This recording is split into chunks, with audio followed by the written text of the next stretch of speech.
It is New York City, 1976. The streets belong to the five families. They run the rackets and control the unions, operating as an absolute authority in every borough. Most of us know this era through the lens of Hollywood. A 1997 blockbuster painted a picture of deep loyalty and poetic tragedy, centered on a stylized undercover agent named Donnie Brasco. The actual undercover operation was run by Special Agent Joseph D. Pistone. He spent nearly 2,000 days inside the Bonanno crime family, and his daily reality was stripped of any cinematic charm. Pistone's infiltration was a grimy, tedious grind. He spent his early months building a fake identity as a small-time fence, working the corners of Little Italy to catch the attention of the mob's lower tiers. Understanding the mafia's collapse requires looking at the actual logistics of the sting, a 6-year operation defined by rigid protocol and the constant threat of discovery. In the movie version, Donnie strikes up an instinct-paternal connection with a hitman named Lefty Ruggiero. Historical fact is much more dangerous. Pistone was actually vetted first by Anthony Mirra, a mobster so violent and unpredictable that even his own associates feared him. Because Mirra made the introduction, he technically owned Donnie's chain of command, but Lefty Ruggiero saw Donnie's earning potential and wanted him for his own crew. Donnie was trapped at the bottom of a hierarchy, answering to two competing superiors. These men were professional killers. If Pistone contradicted himself while navigating their arguments over his loyalty, he faced immediate execution.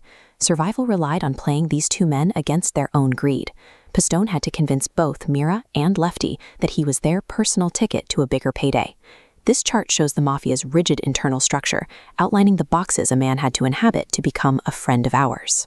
Navigating the crimes listed at the bottom meant working 20-hour days, while wearing recording devices hidden in his boots. One stray wire or an unexpected pat-down would have ended the operation instantly. The sheer duration of the assignment began to erode Pistone's actual personality. He found himself adopting the quick temper of a mobster and looking at everyday civilians with the same contempt as the criminals he was investigating. The success of the assignment meant the Donnie identity could no longer be a mask he put on. It had to become his primary way of interacting with the world. As the 1970s ended, a calculating strategist named Sonny Black took control of the Bonanno family. He was a ruthless leader involved in an internal civil war, a far cry from his more charismatic movie counterpart.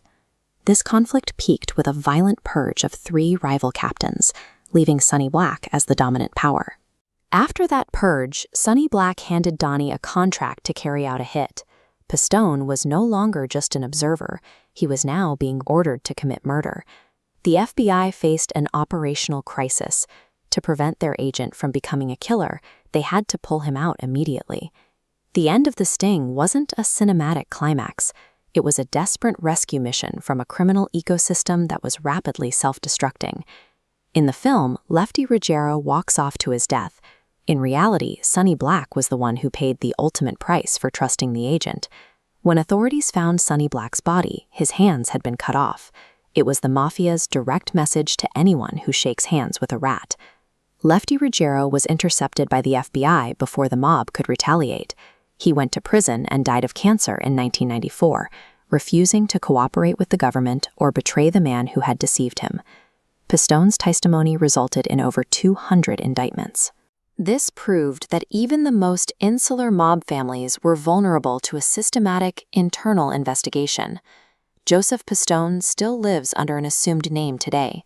He carries a weapon, because the $500,000 contract on his life has never been rescinded. This operation changed the American underworld forever, but it leaves us with one question. Between the agent who lost his identity and the killers who stayed loyal to a lie, who is the true tragic figure of the Brasco sting?